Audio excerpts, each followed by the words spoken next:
চিত্রনায়িকা নুসরাত ফারিয়াকে গ্রেপ্তারের পর প্রথমবারের মতো সামাজিক যোগাযোগ মাধ্যমে প্রতিক্রিয়া জানিয়েছেন সংস্কৃতি উপদেষ্টা ও নির্মাতা মোস্তফা সারোয়ার ফারুকী।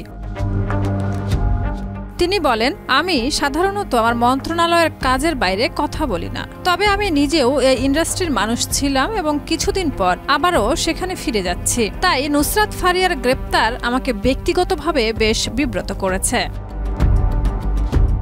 তিনি আরও লেখেন, সরকারের অবস্থান ছিল পরিষ্কার, প্রাথমিক তদন্তে সংশ্লিষ্টতা না থাকলে কাউকে গ্রেপ্তার করা হবে না। ফারিয়ার বিরুদ্ধে মামলাটি অনেকদিন আগে হলেও তদন্ত না শেষ হওয়া পর্যন্ত তাকে গ্রেপ্তার করার বিষয়ে কোনো সরকারের নির্দেশনার কথা আমি জানি না, কিন্তু বিমানবন্দরে যাওয়ার পর হঠাৎ এ ঘটনা ঘটল।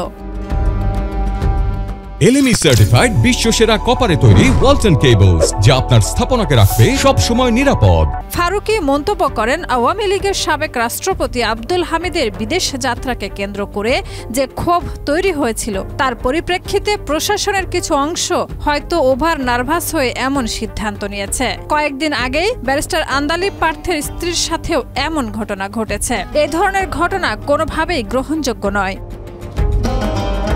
তিনি আশাবাদ ব্যক্ত করে বলেন, আমি বিশ্বাস করি ফারিয়া আইনি প্রতিকার পাবেন। ঢালাও মামলাগুলো যেন আরও সংবেদনশীলভাবে বিবেচনা করা হয় সেই প্রত্যাশাও করছি। আমাদের প্রধান লক্ষ্য হওয়া উচিত প্রকৃত অপরাধীদের বিচারের আওতায় আনা। শাহিদা রুবি, মাই টিভি।